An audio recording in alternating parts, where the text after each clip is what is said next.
Y esta generación tiene que atender la ley. La tradición judía se llama a este libro el libro de las exhortaciones, ¿verdad? Porque está llamando al pueblo a que se convenza definitivamente, si ellos quieren tener éxito en la tierra prometida, ellos tienen que conocer al Dios de ellos. No hay otra opción.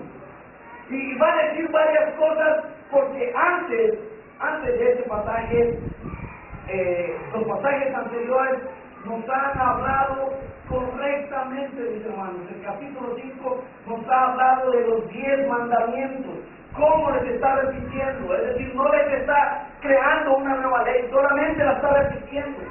Entonces, en ese contexto, imagínense ustedes a Israel, el campamento de Israel, ahí en el desierto, listos para atravesar el río Jordán, Moisés con ellos enfrente, dirigiéndose a su pueblo.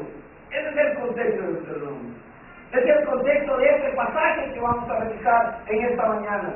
Entonces, mis hermanos, el título de este sermón es llamado "Debemos anhelar la palabra de Dios".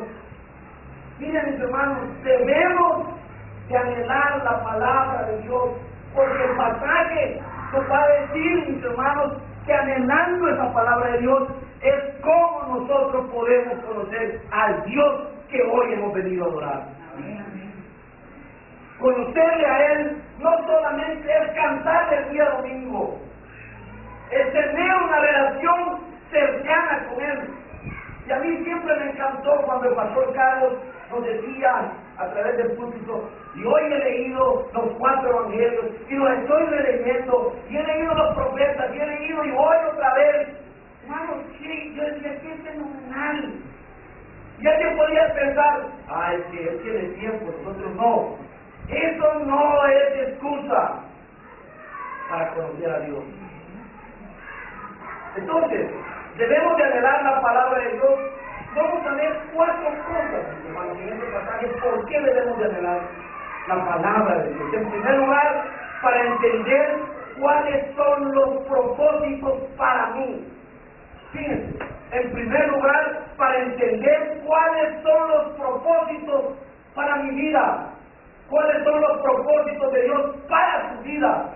Algo tiene que haber, porque tú no estás aquí por gusto. Y Deuteronomio le va a decir a Israel por qué es que ellos deben de anhelar la palabra del Señor, por qué es que tienen que desear esa palabra. Mis hermanos, no es cierto que si encontráramos un billete de a $100 tirado, ¿qué haríamos?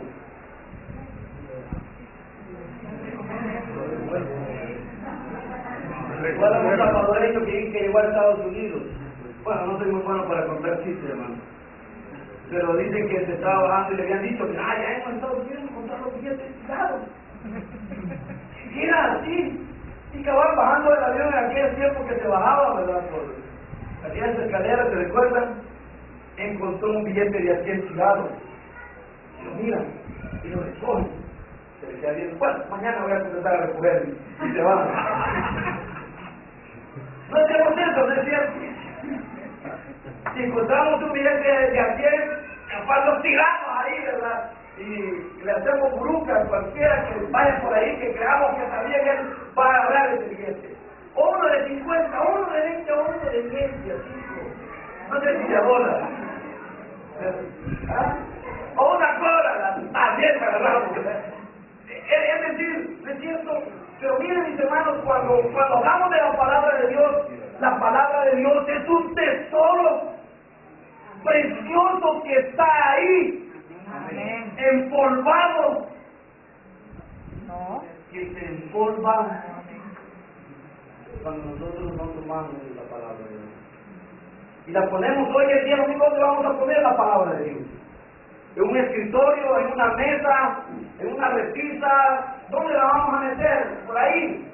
Y va a parecer ser tomada hasta el domingo, como a las 9:30 de la mañana, cuando vamos a salir. Posiblemente, no lo estoy diciendo que así va a ser, pero posiblemente pueda pasar eso, mis hermanos. Es un tesoro que deberíamos de estar listos a arrebatar, a tomar para nosotros. Mire, porque Dios tiene propósitos para usted, y aquí en estos versículos del 1 al 3 veo 4 propósitos.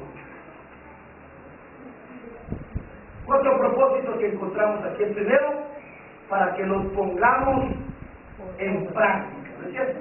Ese es el primer propósito.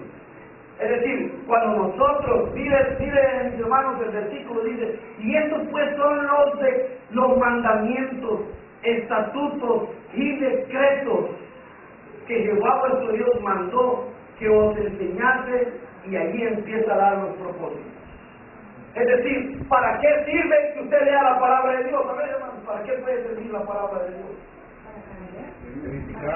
Para instruir en justicia, para saber lo que Dios quiere de mí, para saber lo que Dios quiere, para edificarnos, para guiarnos. ¿No es cierto que dice la palabra de Dios? En el Salmo 119 podemos encontrar terribles, tremendas, amplias enseñanzas para nuestra vida.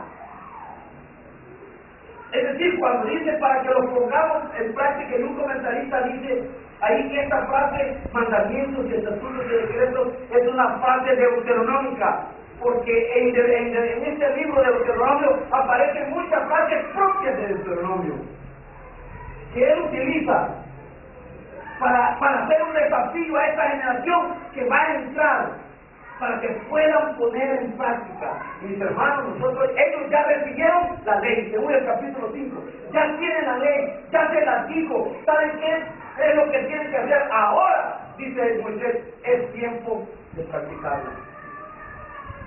Y así, hermanos, podríamos hablar de cómo practicar la palabra de Dios. Tener compasión, amar al prójimo. ¿Qué más, hermanos? Ustedes me pueden decir qué más podríamos hacer. Compasión, amar al prójimo, no hablar mal del prójimo. ¿Qué más podríamos hacer, hermanos? Díganme. Llevar las cargas los unos de los otros. ¿Ah? Muy bien, enseñarlo, aconsejarlo. Llevar las cargas los unos de los otros. Llevar las cargas los unos a los otros. ¿Qué más, hermanos? Es decir, no ser insensibles. ¿Ah? Cuando nosotros, por eso es que Santiago también, recuerde, es un hebreo también que entiende el tema de la ley. Y Santiago dice, mire, si la fe no se pone en práctica, esa fe, ¿qué dice que es? Es muerta. Es muerta, está muerta. De tal manera que los escritores neotestamentarios recogen muy bien las enseñanzas de los libros del Antiguo Testamento para explicar y para decir la importancia que debe de tener la vida en la vida.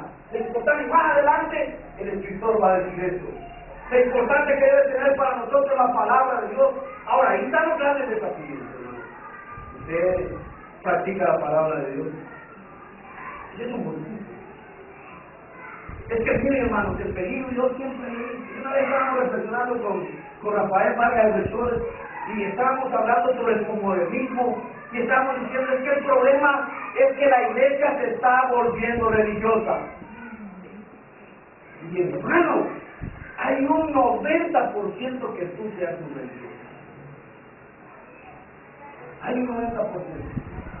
Que diga ser cristiano, y qué bueno que venga a la iglesia, nos alegra tener a las personas edificadas con la palabra de Dios.